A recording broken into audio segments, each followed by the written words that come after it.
Hello everyone, I'm Prowl, and today I want to show you what you need to do to build your own overpowered character in Diablo 4. We're going to break this up into a few different pillars that all tie in together. So let's get started. So the first thing you need to think about when it comes to building your class to be extremely powerful is actually defining what is powerful. Now, this can mean a lot of different things to a lot of different people. It could be massive damage to bosses, one-tapping dozens of mobs, speedrunning through dungeons incredibly fast, or beating anyone that you encounter in PvP. So keep this in mind as you go through these pillars of building a powerful character. But for me, when I think of an overpowered build, I think of one that is balanced well between being able to clear large groups of mobs quickly, while still being able to easily manage and kill within a short amount of time elite mobs and bosses. If you go too heavily in one direction, unless you are exclusively playing in a set team, you will find yourself having trouble progressing through the game. Don't do enough damage to single targets, and you'll end up fighting bosses and elites for the worst 10 minutes of your life. While if you overfocus on single targets, when you get attacked by a group of 30 plus mobs, you'll quickly find yourself looking for the exit as they stack up too much damage too quickly on you. With that in mind, let's move on to talking about the tools you have available to you for accomplishing this. So starting first here with skills, the skills that you choose are at the top of this list. It's your starting point for building your character. And at least at the beginning, this is what defines your character. Each class has a variety of skills that offer a further variety of different effects they have on you, on your enemies, or on how they deal damage in the first place. And rather than talk generally about this, let me give you some specific examples from a build I have been working on for my no summons necromancer. So I'm on a website here called d4builds.gg. And they have build planners that you can either pull up some that have already been made and take a look through them, or you can create your own build planner. We created our own here, and I'm between calling this the Fortipower Necro and the Bloodmancer. I don't know, maybe you guys can decide for me, but in any event, I want to go ahead, I want to load this up, and we're not going to go over the full thing. I'm actually thinking of doing a build guide on this particular build here, but I wanted to walk you through what we have here in terms of skills specifically. So what you're going to notice here as I go through some of these is that they have things kind of in common with each other, or things that they do. And I'm not just talking about the fact that I've taken a lot of blood skills, but let's talk more specifically about what do these skills do. So for example, this one right here has a 20% chance to form a blood orb, whereas up here we have an upgrade to it that gives us 1.6% base life as fortify each time an enemy is hit. It also has a 1.5% chance per hit to give you 100% fortify, which is pretty nice. We have Blood Surge here, which has an upgrade that makes it heal 2.5% of our maximum life when drawing blood from enemies. And if you hit more than 4 enemies, you get an extra 2.5% of your maximum life. And we have a certain skill here called Overpower that we get every 6 Blood Surge that we hit while healthy. Now I'm tying this in because Overpower does like more damage above and beyond a normal hit. And one of the things that it looks at to determine how much damage it does is how much health you, the player, have. So if we're keeping ourselves healed, that's more health that we have whenever we hit Overpower. And if we have Fortify, Fortify is like extra life on top of your health bar that you already have. And it looks at that too. So if we stack up things like Fortify that we're getting from up here and Overpower that we're getting from here, oh, and by the way, we're getting Overpower every 9th Blood Lance as well. Those all tie in together. Now that's not all. Blood Mist here also can give us Fortify. Bone Prison gives us 5% of our base life for each enemy trapped as Fortify. We have a passive ability here where hitting enemies with blood skills has up to a 25% chance to fortify for 8% of our life. And then when we take a look down here, Rathma's Vigor gives us 10% extra life, which means more damage from Overpower. And every 15 seconds that we're healthy, we get Overpower as well. So you see how Fortify and Overpower are working together. So there's 2 things that we kind of have working in synergy with this build, but there's actually more than that because using all of these skills costs essence, which is our magic power. And it only takes a few casts of some of these to get rid of all of our essence. So we have a couple things to take care of that too. Bone Prison, for example, can give us 15 essence when trapping an enemy and an additional 5 essence per enemy trapped, while also consuming a corpse with corpse explosion will give us 9 essence each time we do that. So you can kind of see the balance here. We are generating essence, we are generating fortify, and we're spending all of that fortify. You're not really spending it, you're not losing it, but you're using that over health with fortify, and you're doing more overpower damage. On top of that, we have other things here that are going to help us out further between giving us extra life and giving us resistance to damage, because ultimately the less damage we take, the more life we have, the more damage we do.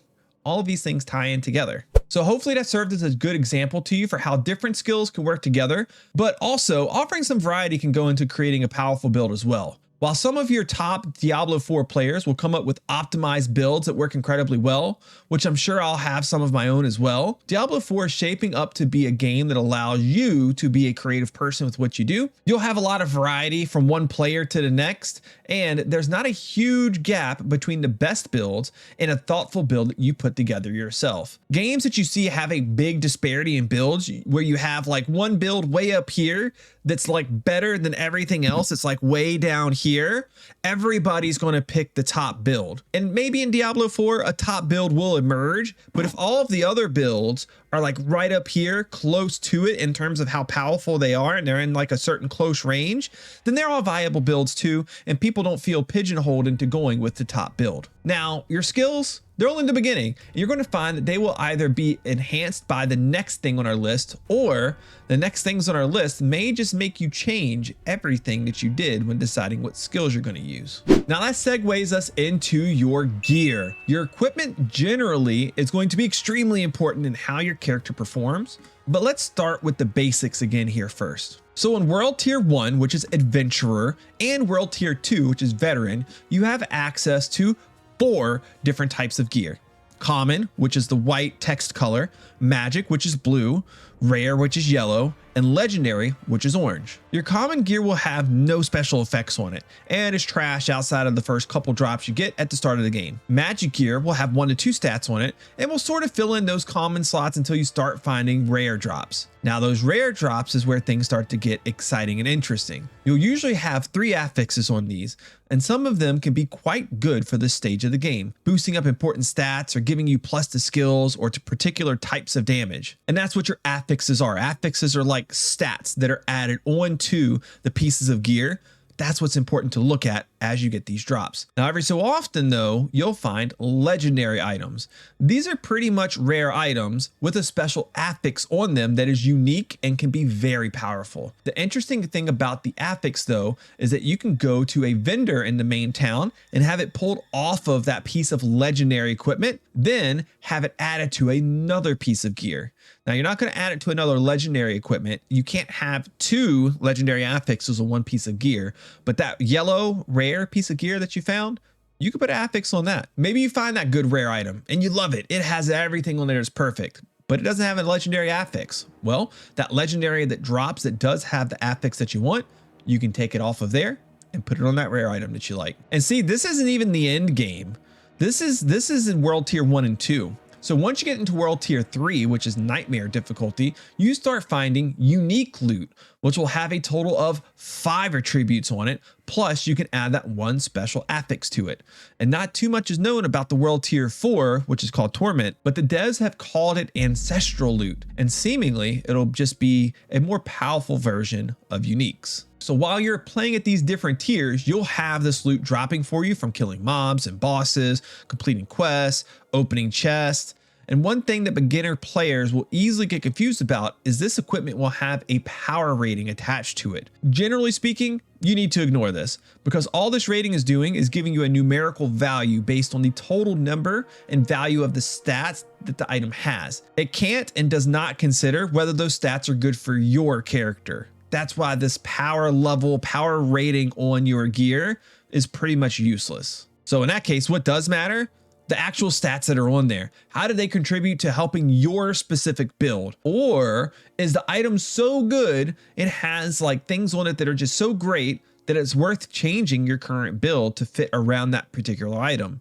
you may find that that happens too, especially during certain parts of the game. Now, there are many ways of obtaining top gear in the game, such as doing nightmare dungeon runs, participating in local events, hell tides, world boss battles, and doing quests at the Tree of Whispers. And you can collect obols, which you get from completing the local events, among a few other methods, and take them to a special gambling vendor, where you can spend them in a particular item slot and get an item of a random rarity, but level appropriate for you in return. So in the end, when it comes to your gear, you want to have all of that gear complement each other and or the skills that you're using. If it doesn't, either salvage it for crafting materials or trade it to a friend or give it to another character that you're going to have later down the road, or do a trade with somebody that may have gear that you want and you have a piece of gear that they would like. Now, probably the most important part of building an overpowered character is clicking the like button on this video and subscribing to the channel for more great videos on guides, news, and live streams. Also, while you're at it, comment down below right now and tell me the one thing that you think will make your first character extremely powerful. I would love to know. So now we need to talk more about the legendary affixes. And while these are sort of a part of the gear category, they kind of aren't at the same time, because these legendary affixes are extremely powerful and have build making and defining boosts that will take your class to a whole nother level. And you have a couple different ways to get them. One of those ways we mentioned earlier, you find a legendary item drop and you take that to the vendor to have the affix pulled off of it, which you can then have put onto any item of the proper type. Or there's another way too. You can defeat dungeons, and defeating dungeons will actually add an affix to your Codex of Power, which is essentially a catalog of affixes that you earn from defeating these dungeons. Each dungeon has an affix available from defeating it, and figuring out which dungeons to go to get the affix you want isn't really that hard to do. Now, the Codex of Power will have many, but not all of the total available affixes in the game for you to obtain. Also, these affixes oftentimes have a range of effectiveness for the stats that they give. I'm going to give an oversimplified example. Let's say this affix is going to give you Fortify. Now, maybe this affix has a specific range to it where it can give you between 1% and 5% Fortify whenever you damage a mob. Now, the affix that you get from your Codex of Power, that will always have the 1%. Whereas wherever you find that affix, when it comes from like a legendary drop, it can have anywhere in that range from the 1 to 5%. So basically, Codex of Power is definitely the easiest way to get the affixes that you want, but ultimately your goal would be to find a legendary drop that has that affix as well and has a roll or randomized like number from that 1 to 5 range in the previous example, closer to that 5%. And then also these affixes, they come in two different flavors. Let's say you have your general flavor, which can be used for any class. That doesn't really matter. The stats from the affix are general enough to where anybody can use it. And then you have class specific affixes. You could put affixes on all sorts of items at the same time, matching them up in ways that complement each other and your build to get the most power from each gear slot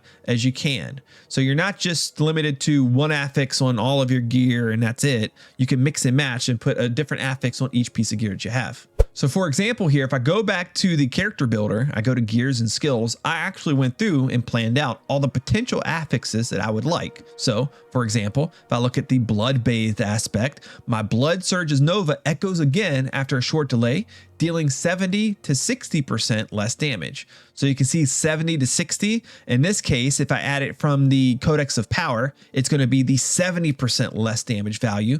Whereas if I find a one out in the wild, so to speak, maybe I can get one with only 60% less damage that it does.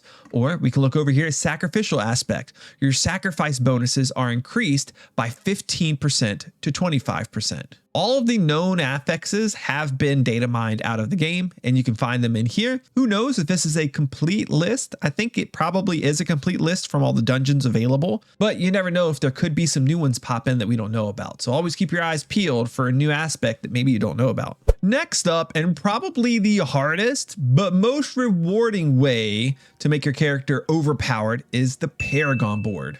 Now, there are several great videos out there explaining Paragon boards in detail, and I'm not going to try to go over all of that here because, well, I feel like I probably need to learn a little bit more about them myself. but rather I'd like to give you a really good overview to get you started in understanding the power and importance of Paragon boards and why you should start planning this out now. Okay, well, not now, but after the video is done. So here we have a Paragon board for a class that I have not looked at the Paragon board for yet. This is a sorcerer. And I want you to kind of understand, generally speaking, how the Paragon board works. You have the starter board. Everybody's starter board looks the same. They'll have a couple different like actual things on the board, but the board is shaped and works the same way.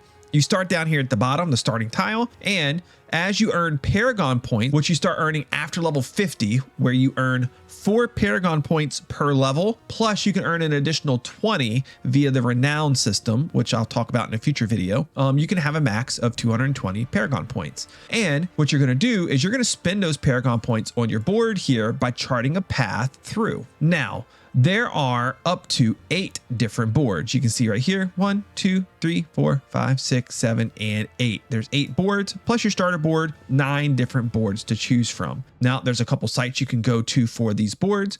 I have one right here. I'll include this in the description down below. But if I wanted to just kind of more quickly, basically easily see all the Paragon boards for the sorcerer, they're all kind of laid out right here, and I can take a look at them. I don't want to like overwhelm you with everything on these boards right now, so I'm not going to use this site, but just know that it's available. We're just going to use the d4builds.gg board for now. And essentially what you're going to do is you're going to chart a path, trying to like snag stat points that are relevant to your character as you go, and you're going to work your way to the glyph socket. So I'm just going to do that now. We're going to take this 4% resistance to all elements plus 4% life. Okay, we'll take that. We have a 2% life here and a 2% life there. So it doesn't really matter which way we go. And we're going to work our way up and then up. And then see this one right here is strength. I probably don't want strength for a sorcerer, right? So I'm going to go over to this intelligence one and I'm going to click on my glyph socket. And here's where I get to add in a glyph. And I don't want to go over what all of these are now. I'm going to recommend that you look at the different glyph sockets for your particular class and your particular build to see what'll work. But what you're going to do is you're going to pick a glyph that works well with the build that you may be doing for your class. So if I was doing an electric build, I might take this one right here, the charged glyph. This one, for every 5 intelligence that I purchase within range, I'll show you the range in a second, crackling energy will deal 4% increased damage. And then if I reach the bottom requirement, 40 intelligence, I can get an additional bonus. Picking up crackling energy grants you 5% increased damage for 5 seconds, up to 15%. So if I click this, I've put this glyph in here. Now it is upon me to do a couple things. First of all, this red outline, did you see right here? This is the maximum area in which the glyph can have an effect and can kind of like search for stuff, right? So when I say max has to do with the level of the glyph. You actually level the glyphs up kind of like you level up your character. You're going to start out with just a small, like probably just little like plus sign right here. It's not going to have much in it, and it's going to level up and it's going to get more area, and then finally get to this maximum size area.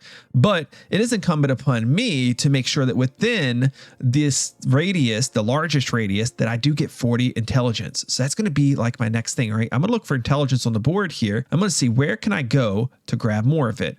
So intelligence is like the little like head icon with like the gears above it. I'm going to look and see where can I get 40 pretty easily. And also it's good to understand that I can go up here. I can get a 10 intelligence from this and 10 intelligence from this. Now it is important for me to make sure that as I go, I always chart the shortest path to get everything that I would like to have. So let's see. We know we're going to go through one of these. So that's 10, 15, 20, 25. I need 15 more. I need to grab 3 more intelligence on my way up and out. And it looks like if I go out this way, that's probably going to be the fastest method, maybe the only good method to get it. So we already got 3 here. So we're going to go out here. We're getting a dex, intelligence, intelligence, intelligence. And then I'm going to end up snagging some of these along the way, or I can not do that. I can just go out and up this way. So maybe I grab the strength, go up, up, up, and then work my way out.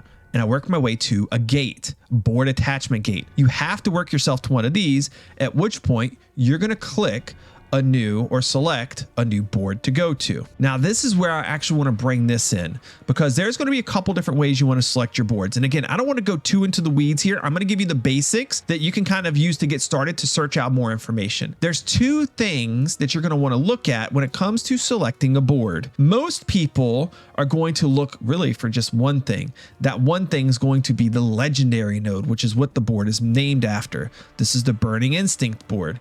So I can assume that's probably fire damage, and we don't want that, right? Because we did stuff with electricity earlier on. So let's say we have an electric build. We got Icefall, Ceaseless Conduit.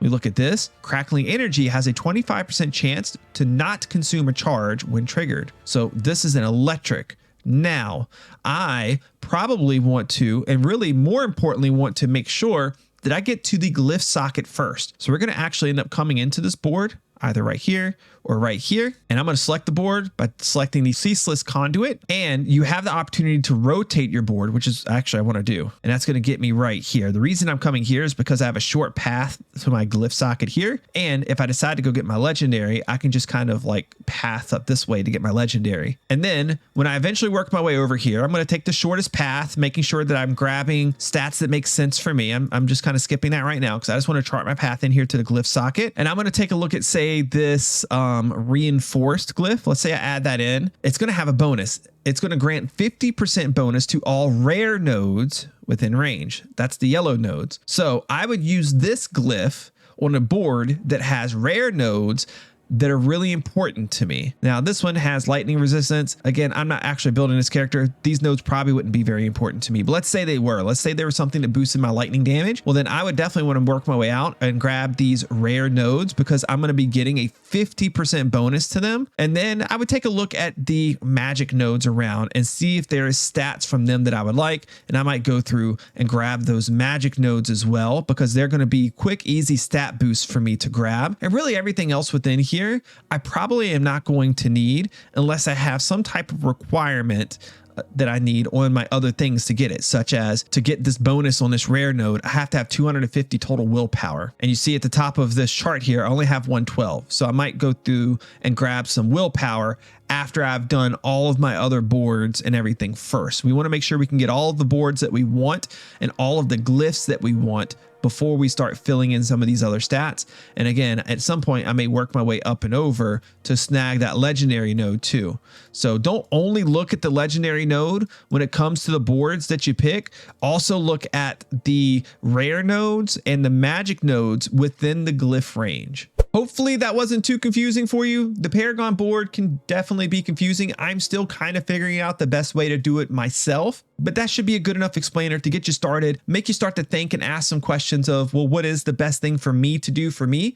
And search out some of those great videos on the Paragon board that you find. I'll probably be doing one here pretty soon myself. If it's something you'd like to see, drop a comment down below. Let me know that you would like to see a more extensive video on just the Paragon board, and maybe I'll do one. Now, finally, I do have some additional like smaller methods here that you can use to get yourself that maximum overpowered feel for your character that are going to kind of work together to make this last category. The first one is blacksmith upgrades. You can take your armor and weapons to the blacksmith and upgrade them for a gold plus crafting materials cost. Your items can be upgraded up to 4 times, and doing so is going to increase the stats that they have on them already. The highest, like the last or the final upgrade, is going to cost some pretty expensive or hard to get or rare crafting materials. And you're going to get these crafting materials a variety of different ways. You're going to get them by salvaging rare items that you're not using. So no, you can't just hoard everything. If you salvage things, you get stuff out of that. You're going to want to do that.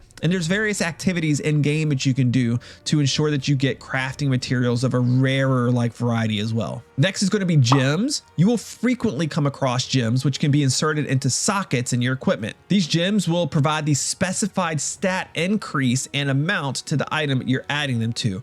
Basically, when you hover over that gem, it'll tell you exactly what that gem's going to do. So there's no guesswork, there's no range or anything like that. It just does what it says it's going to do. What you can do though is you can take lesser quality like imperfect gems of the same type and same kind and combine them together to make better quality gems.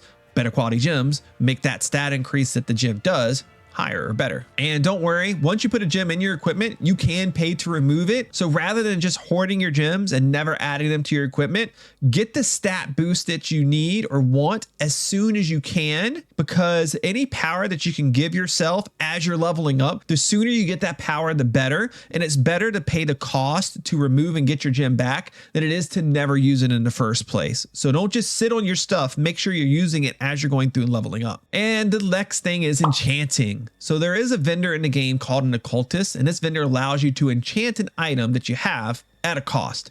That cost is going to be gold, veiled crystals, which you get from salvaging rare items, and the item that you enchant becomes an account bound item, which means you cannot trade it to other players. It is now permanently yours. Now what enchanting does is it re-rolls one stat that you choose on an item. And this is perfect for when you have a really good piece of equipment that you like, but it has one useless stat, or that one stat on there is a low roll. And what a roll means is that randomized range in which you can get of a particular stat. Because see, most items have a range in which they can give you a stat. Let's use a super simple example. Let's say I have an item that has intelligence on it, and there may be a range of intelligence that item can give. Let's say it's between 20 on the low end and 60 on the high end.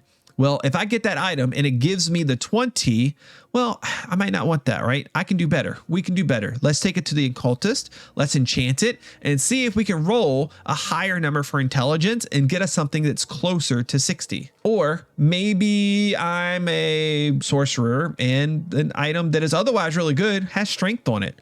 Well, I can re-roll that attribute and get a whole different attribute. So we may want to do that as well to take that item that is otherwise pretty good and make it perfect for our class. So I'm hoping that this gives you a really good idea of how to really synergize your character that you're building and get the most power out of it. I'm sure I've missed a few great tips and tricks, big and small, that will make your character even more powerful. So if you happen to have some good tips, drop them down for me in the comments below and for the viewers as well. And viewers, make sure you check out that comment section. You'll probably find some good tips down there that will help you out along the way in building your character as well. If you would like to support the channel, right now the best way to do that is to just help it grow. Click the like button, subscribe, turn notifications on. Be sure to drop in on the live streams, as I am full timing Diablo 4, and I'm starting with my no summons Bloodmancer. I guess that's the name we're going with, Bloodmancer. So thanks for watching, and I'll see you in Sanctuary.